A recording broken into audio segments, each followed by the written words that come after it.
Assalamualaikum students. Welcome Funds Academy. Our today's topic, different systems of units. Chapter number 1, Scope of Physics. Lecture number 1.3, first year physics coaching. Okay. So system international बैनुल अक़वामी माप तौर जो निज़ाम हिकिड़ा त local level जा measurement थींदियूं आहिनि। मिसाल असां ॿाहिराड़ी जा माण्हू या शहरनि में तव्हां किथे ॾिसो किथे फुट थो इस्तेमालु थिए, किथे वाल थो इस्तेमालु थिए, वरी ॿनियुनि में ॾिसो किथे वेसा इस्तेमालु थींदा आहिनि, किथे एकड़ इस्तेमालु थींदा आहिनि। त इहे मुख़्तलिफ़ क़िस्म जा यानी हिकिड़ा दुनिया में लोकल लेवल ते मुख़्तलिफ़ मुल्कनि में मुख़्तलिफ़ ख़ितनि में डिफरेंट क़िस्म जे मेजरमेंट्स जा हिकिड़ा तौर तरीक़ा आहिनि। पर पोइ ज़रूरत पई जॾहिं साइंस में तरक़ी थी त पोइ ज़रूरत पई त असांखे दुनिया लेवल ते सभिनी मुल्कनि में सभिनी मुल्कनि जे साइंटिफिक स्पेशली साइंटिफिक लेबोरेटरीज़ में बाबा हिकु ई माप खपे, माना हिकिड़ो ई सिस्टम खपे। जिथे अमेरिका में बि उहा ई माप हुजे त पाकिस्तान में बि उहा ई माप हुजे त दुनिया जे जापान में चाइना में जिथे किथे असां जेका मेजरमेंट कयूं सो हिकिड़े ई सिस्टम में कयूं जेका असां लाइ आसान थींदी। हाणे अहिड़े नमूने सां जेका सिस्टम इंटरनेशनल आहे दुनिया लेवल ते जेको स्पेशली साइंटिफिक रिसर्च या साइंटिफिक जेका कैलकुलेशन थींदी आहे सा त थींदी आहे SI सिस्टम इंटरनेशनल यूनिट्स, जंहिंमें असां यानी बुनियादी 7 यूनिट आहे। उहे 7 यूनिट कहिड़ा बाबा जेके रिलेटेड आहे मास सां, मास लेंथ, उन खां पोइ time, thermodynamic temperature, thermodynamic temperature बाबा इलेक्ट्रिक करंट, इलेक्ट्रिक करंट,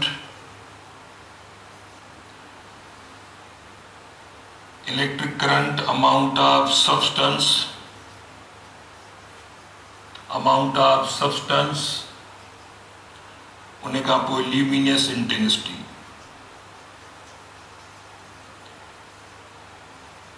रोशनीअ जी शिदत, ल्यूमिनस इंटेंसिटी। हाणे इन्हनि जा जेके बाबा 7 यूनिट आहिनि इहे असांजा बेस यूनिट्स आहिनि। इहे सिस्टम इंटरनेशनल में इहे यूनिट इस्तेमालु थींदा आहिनि। मास जो यूनिट किलोग्राम, SI यूनिट सरबोआणी, लेंथ जो यूनिट मीटर, SI यूनिट आहे, टाइम जो यूनिट सेकंड आहे। SI यानी SI system international, SI means system international बैनुल अक़वामी माप तौर जो निज़ाम। System S for system, I for international. बैनुल अक़वामी माप तौर जे निज़ाम में जेके बुनियादी फिज़िकल क्वांटिटीज़ आहिनि उन्हनि जा जेके यूनिट आहिनि उहे SI यूनिट सरबा। ओके, टेम्परेचर जो केल्विन, अहिड़े नमूने सां इलेक्ट्रिक करंट जो एम्पियर, अमाउंट ऑफ सब्सटेंस जो मोल, ल्यूमिनस इंटेंसिटी जो कैंडेला।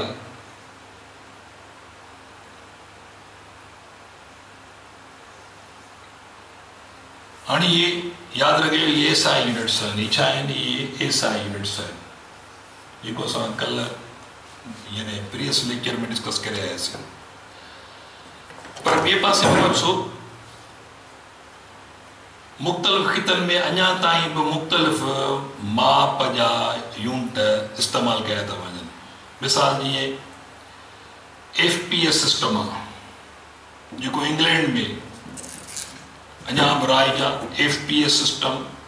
हाणे FPS सिस्टम जो मतिलबु आहे त F पर फुट पाउंड सेकंड सिस्टम, माना सिस्टम इंटरनेशनल में लेंथ मापियूं था असां मीटरनि में, पर जंहिंखे also called British engineering system चइबो आहे। British engineering system, British BES, British engineering system. त FPS सिस्टम या ब्रिटिश इंजीनियरिंग सिस्टम ॻाल्हि साॻी आहे। यादि रखे छॾियो त हाणे लेंथ ब्रिटिश इंजीनियरिंग या FPS में लेंथ फुटनि में मापी आहे, ठीकु आहे। उन खां पोइ वरी फुट पाउंड ऐं फोर्स जेको आहे सो पाउंड में मापबो आहे। फोर्स जो हिकु पाउंड में केतिरा पाउंड फोर्स आहे। उन खां पोइ टाइम जो यूनिट यादि रखे छॾियो त टाइम सेकंडनि में मापबो। पर सिस्टम इंटरनेशनल में फोर्स जो यूनिट ख़बर आहे तव्हांखे त न्यूटन आहे, पर ब्रिटिश इंजीनियरिंग में वरी पाउंड आहे। त अहिड़े नमूने सां FPS सिस्टम ॿियनि लफ़्ज़नि में IEDS, ॿियनि लफ़्ज़नि में foot pound second system. This system is also called British engineering system. Also in this system length is measured in yards. तो इन सिस्टम में लेंथ वालन में मापी आहे, यार्ड्स में भी मापी आहे, फुटन में मापी आहे तो यार्ड्स में मापी आहे। Okay, force is and yards and force in pound.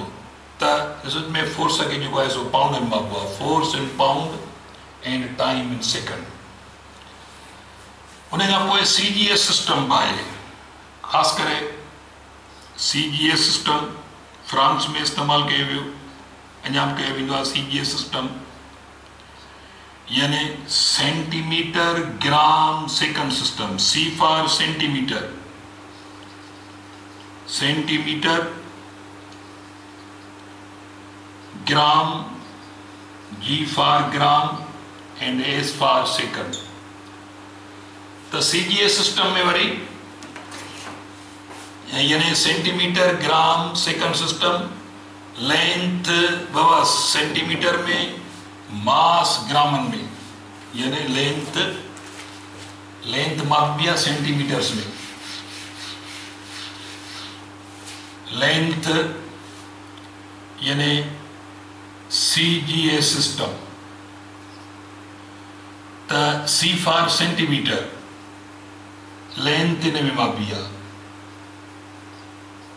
वरी G फॉर ग्राम यानी G फॉर ग्राम, त मास जेको आहे सो ग्रामन में, ऐं S फॉर सेकंड यानी टाइम जेको आहे उहो। त इहो फ़र्क़ु आहे। तो ये CGS सिस्टम में जिते लेंथ सेंटीमीटर में, पर सिस्टम इंटरनेशनल में वरी लेंथ मीटर में। ब्रिटिश इंजीनियरिंग सिस्टम में लेंथ फुटन में, यार्ड्स में थी मापजे। अहिड़े नमूने सां MKS system, metre kilogram second system, metre kilogram second, length मीटरन में, मास किलोग्राम में ऐं टाइम सेकंडन में। इहो इन MKS सिस्टम के अॻिते हली वरी सिस्टम इंटरनेशनल में शुमार कयो वियो। 4 यूनिट ॿिया इज़ाफ़ी ॾेई, उहे 4 यूनिट कहिड़ा? उहे 4 यूनिट माना टोटल 7 कया विया, जंहिंमें केल्विन, उन खां पोइ मोल, उन खां पोइ कैंडेला, उन खां पोइ एम्पियर।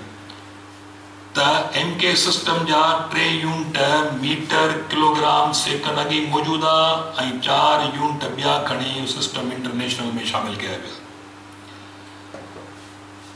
त इहो तव्हांजो यानी डिफरेंट सिस्टम्स ऑफ यूनिट। उन खां पोइ सप्लीमेंट्री यूनिट आहिनि हिकिड़ा जेके सिस्टम इंटरनेशनल जा आहिनि, पर उन्हनि खे अञा न बेस में यानी बेस यानी यूनिट आहिनि, न को वरी ड्राइव्ड यूनिट आहिनि।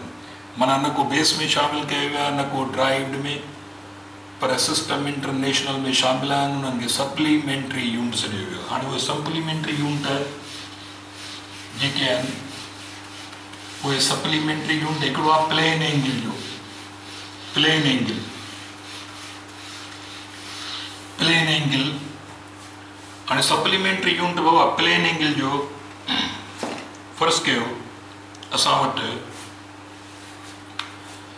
सप्लीमेंट्री यूनिट हिकिड़ो आहे यानी रेडियन RADIAN रेडियान बल्कि रेडियान जंहिंखे असां बाबा RAD सां ज़ाहिर कंदासीं radian this is unit of plane angle हाणे प्लेन एंगल छा आहे ॾिसो माना ही सर्किल आहे असांजो not square but circle this one is circle black pen हाणे असांजो सर्किल आहे फर्स्ट कयो हीअ असांजो सर्किल आहे हीअ सर्किल जो सेंटर आहे ज़ाहिरी आहे हिन सर्किल खे पंहिंजो बाबा रेडियस बि हूंदो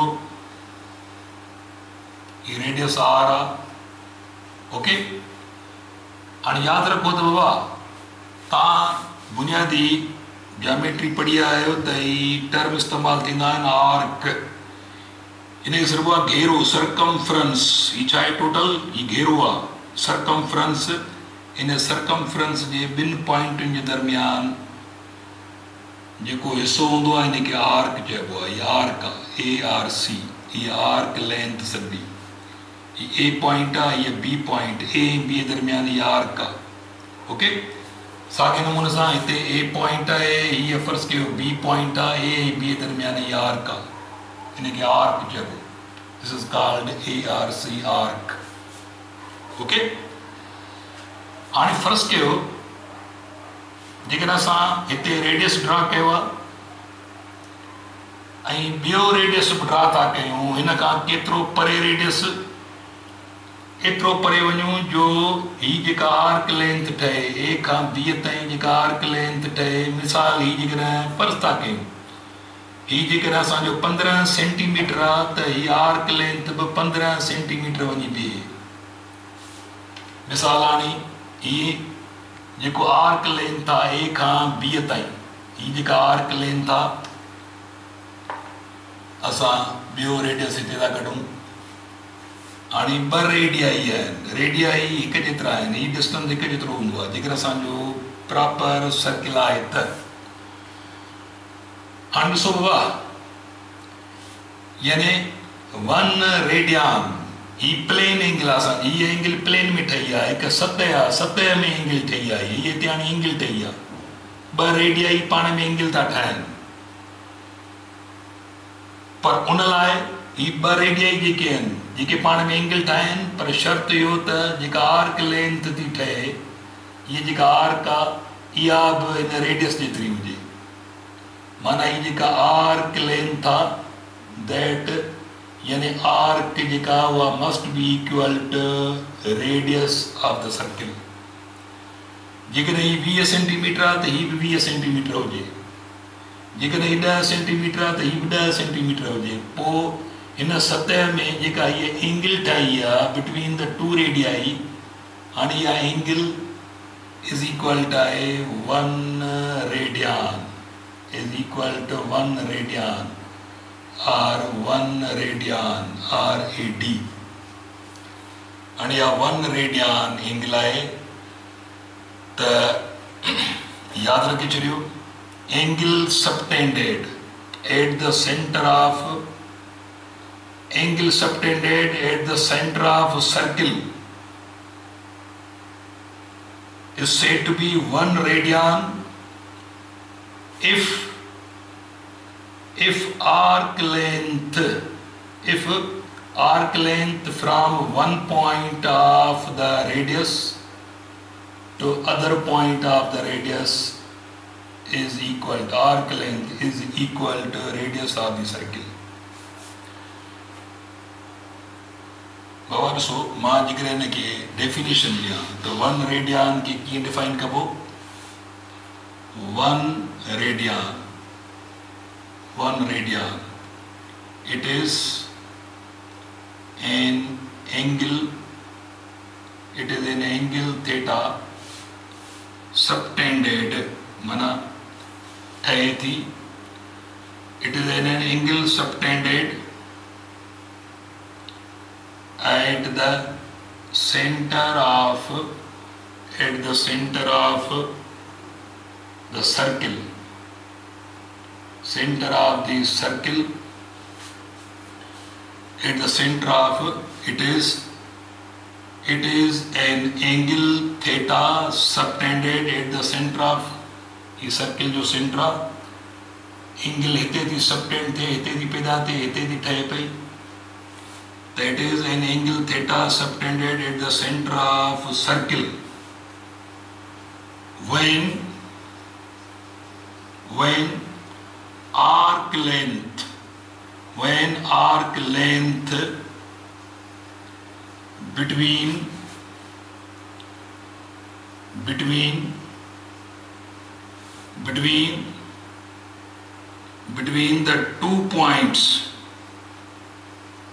between the 2 points of radii, when arc length between the 2 points of radii, మన బ రేడియై అది ఇక్కడ ఈ రేడియస్ ఆఫ్ ఈ రేడియస్ ఆ జమ తిను radii is equal to radius of the circle. Radius of the circle is equal to radius of the circle. It is an angle theta subtended at the center of the circle. या circle ये center ते angle when arc length between जरा arc length थे between the 2 points on the circumference, between the two points of radii. Radii you 0.1 circumference there. Between the two radii is equal to radius of the circle. Is equal to यानी ये जेका length था arc length जी जेका लंबाई आ या इन radius जेतरी थी. तो पोइ विच में जेका एंगल हूंदी या छा सरबी हुआ या एंगल होंगी 1 radian equal to radius of the circle, then an angle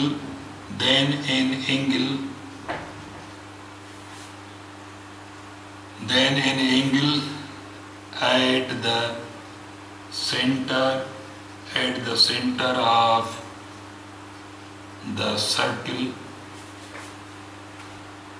on plane is called 1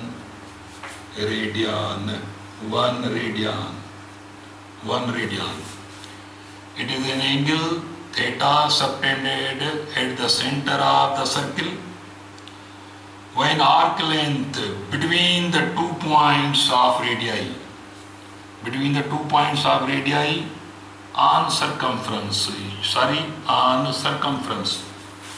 Okay, let me मूंखे वरी लिखण ॾियो, मता तव्हां थोरो कंफ्यूज थी वञो, मां वरी थो लिखां. यानी 1 radian, it is an angle theta आणि angle ये theta subtended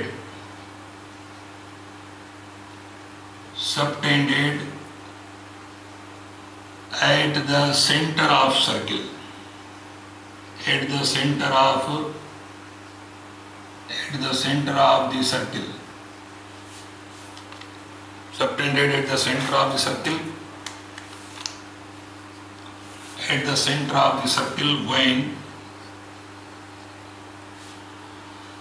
when arc length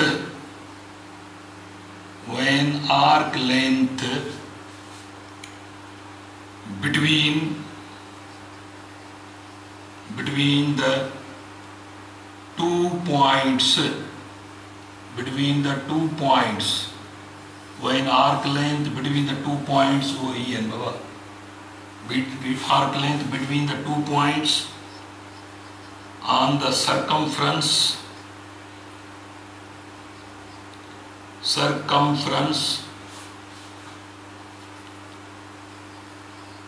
on the circumference becomes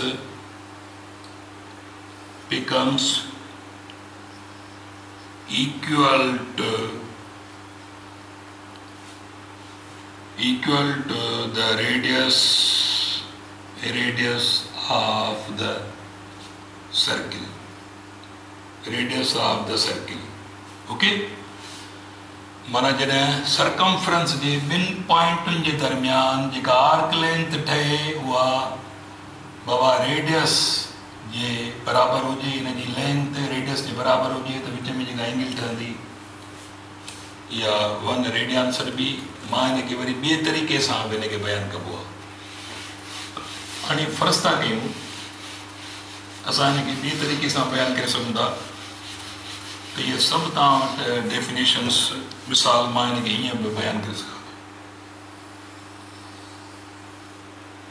हाणे फ़र्ज़ु कयो त बाबा हिते हिकिड़ो पार्टिकल आहे, इहो पार्टिकल ए खां निकिरे थो। बाबा इहो पार्टिकल ही रेडियस आर आहे, इहो पार्टिकल निकिरे थो हिन सरकमफ्रेंस ते घुमे थो, केतिरो डिस्टेंस थो तय करे, यानी आर्क लेंथ केतिरी थो तय करे, इहा आर्क लेंथ तय थो करे रेडियस जेतिरो। माना ए खां ही पार्टिकल निकितो आहे बी ताईं, ए खां पार्टिकल निकितो आहे बी ताईं। यादि रखे छॾियो बाबा त हाणे एंगल ठहंदी। हाणे हिन आर्क लेंथ खे एस सां ज़ाहिर कबो आहे, एस माना आर्क लेंथ। हाणे इहा आर्क लेंथ जेकॾहिं बराबरि आहे रेडियस जे, इहा आर्क लेंथ हिकु पार्टिकल आहे, हिकु प्लेन में घुमे थो पियो सर्किल में, ए खां निकितो आहे बी ताईं पहुतो, आर्क लेंथ केतिरी कवर कई, रेडियस जेतिरी। त पोइ विच में जेका एंगल ठहंदी, this is called 1 radian. 1 radian angle आहे। रेडियन रेडियस मां ई निकितल आहे। त हिते जेको हिन मुफ़ासिलो तय कयो आहे, सर्किल जो हिसो जेको तय कयो आहे, इहो हिकु रेडियस जेतिरो आहे। त एंगल ठही आहे विच में 1 रेडियन। त मां हिनखे हीअं बि बयानु करे सघां थो, यानी 1 radian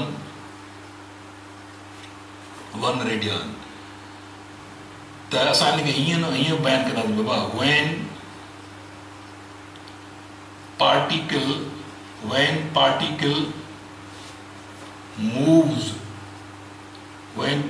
moves on circumference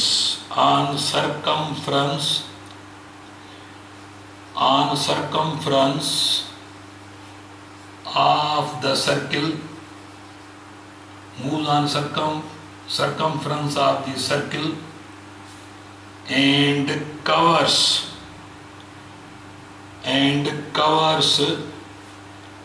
arc length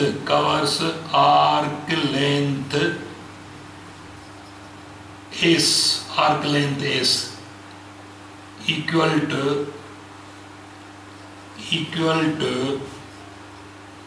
radius of the circle. Then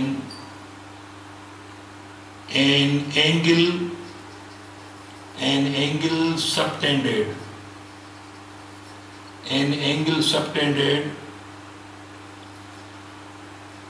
at the center is equal to 1 radian.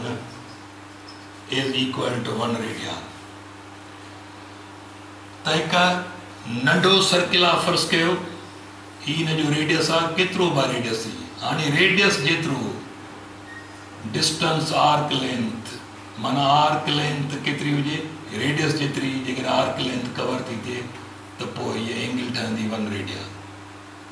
इहा एंगल 1 रेडियन थींदी। केतिरो बि वॾो सर्किल हुजे, यादि रखे छॾियो त जेकॾहिं मां हिनखे अञा बि वॾो सर्किल, केतिरो बि नंढो सर्किल हुजे, कहिड़ो वॾो सर्किल हुजे, इहो असांजो सर्किल आहे। सेंटर खां ही लाज़मी सर्किल जो रेडियस आहे। हाणे हितां हिकिड़ी बॉडी निकिरे थी, रेडियस जेतिरो सरकमफ्रेंस थी तय करे। हिते मिसाल ही 2 मीटर आहे त ही बि 2 मीटर आहे।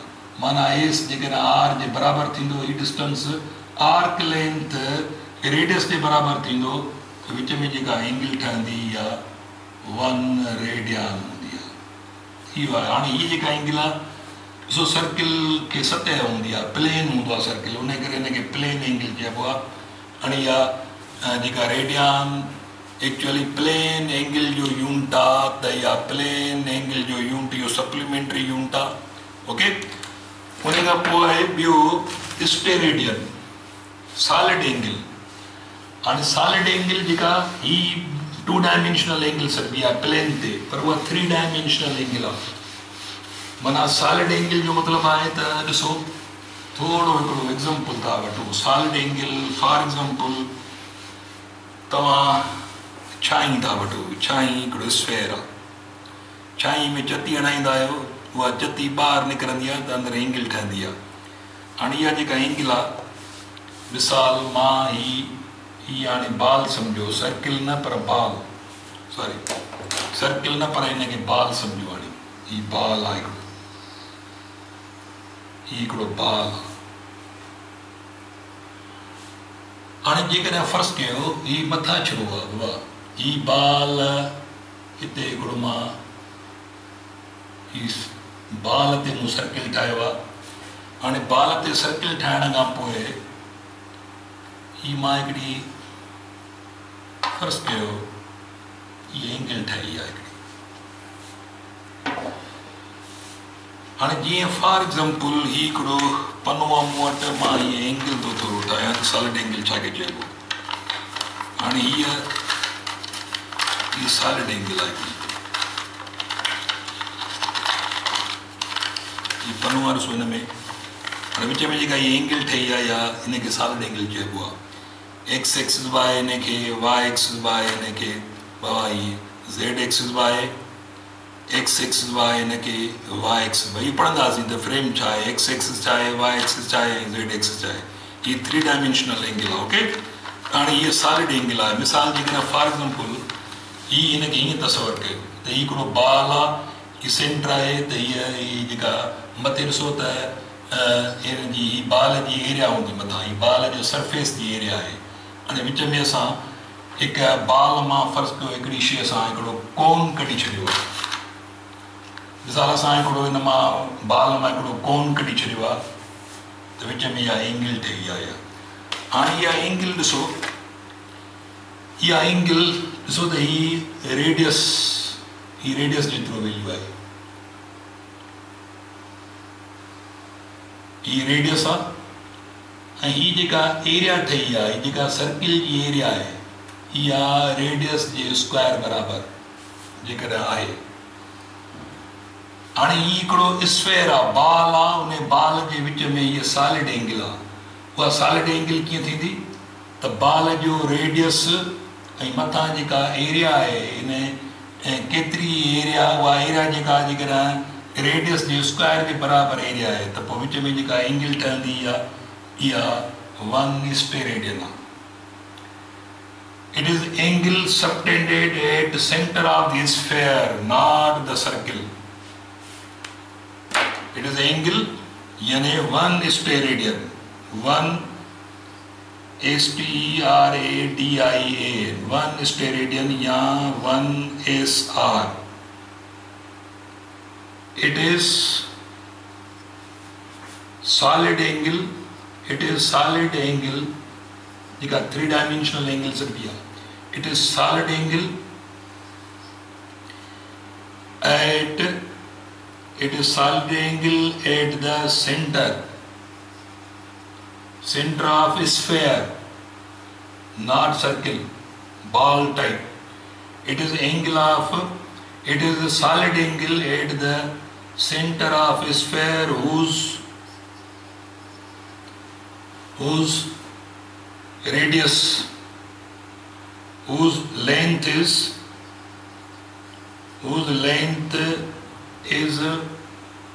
equal to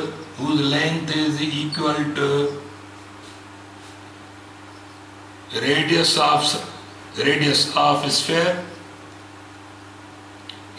of sphere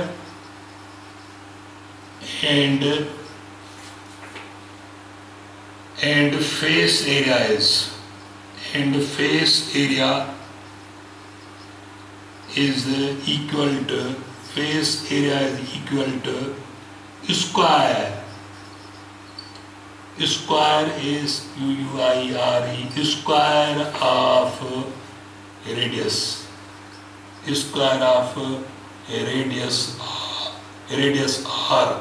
square of radius r तो ये लिखी छो शाबाश यानी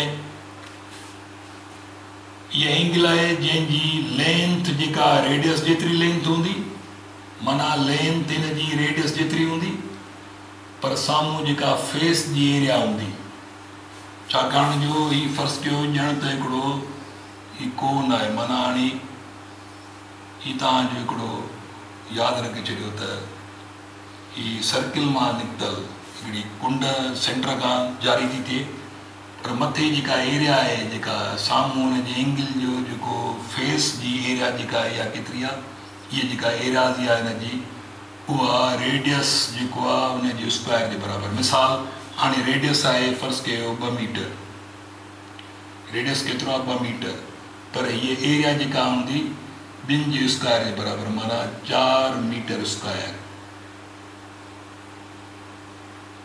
माना रेडियस 4 मीटर स्क्वायर एरिया हुजे ऐं हीअ लेंथ रेडियस जेतिरी हुजे त पोइ हीअ जेका एंगल ठही आहे या सॉलिड एंगल सरबी इहा सरबी 1 स्टेरेडियन STERADIAN 1 स्टेरेडियन ओके अञा बि मिसाल फर्ज़ कयो